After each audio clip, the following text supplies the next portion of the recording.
Hello bachcho, let's read this given question. So the given question says that find the charges on the three capacitors connected to the battery as shown in the figure and take C1 as 2 microfarad, C2 as 4 microfarad and C3 as 6 microfarad and the battery voltage is given to us that is 12 volts. तो देखिए हमें क्या क्या given है, यहाँ पे C1 दिया गया है जो 2 माइक्रोफैरेड का है, C2 हमें दिया गया है जिसकी वैल्यू 4 माइक्रोफैरेड है, C3 की भी वैल्यू हमें दी गई है जो 6 माइक्रोफैरेड है एंड वोल्टेज दिया गया है जो 12 वोल्ट्स है। ठीक है, अब हमें बोला गया है चार्जेस पता कीजिए इन थ्री कैपेसिटर्स पे। तो Q1 C1 पे कितना चार्ज रहेगा, हमारा Q1 चार्ज रहेगा, C2 पे कितना चार्ज रहेगा, Q2 चार्ज रहेगा और C3 पे कितना चार्ज रहेगा, Q3 चार्ज रहेगा। तो अब अगर हमें यहाँ पे चार्जेस पता करने हैं तो हमें फॉर्मूला पता होना चाहिए, चार्ज इज इक्वल्स टू क्या हो जाएगा, कैपेसिटेंस इनटू वोल्टेज। तो अब बाय यूजिंग दिस फॉर्मूला हम Q1 फाइंड आउट कर सकते हैं। Q1 क्या हो जाएगा यहाँ पे C1 इंटू V।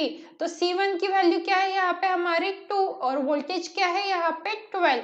तो आंसर कितना आ गया हमारा 24 माइक्रो कूलम। क्यों, क्योंकि ये जो कैपेसिटेंस है ये माइक्रोफेरेड में दिया है तो हमारा आंसर भी क्या आ गया 24 माइक्रो कूलम। वैसे ही हम क्या करेंगे Q2 की वैल्यू पता करेंगे तो Q2 इज इक्वल हो जाएगा C2 इंटू वोल्टेज। तो C2 की वैल्यू क्या है हमारी 4 इंटू वोल्टेज क्या है 12। तो जब हम इसे कैलकुलेट करेंगे तो कितना आएगा 48 micro coulomb. In the similar way we will find out charge 3।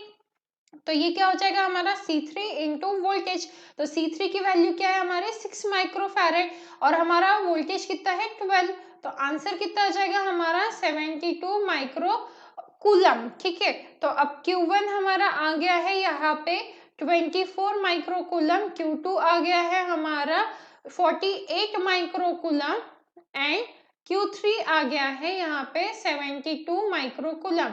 So the final answer for this question is Q1 that is 24 microcoulomb, Q2 48 microcoulomb and Q3 that is 72 microcoulomb. So I hope you understood it well. All the best.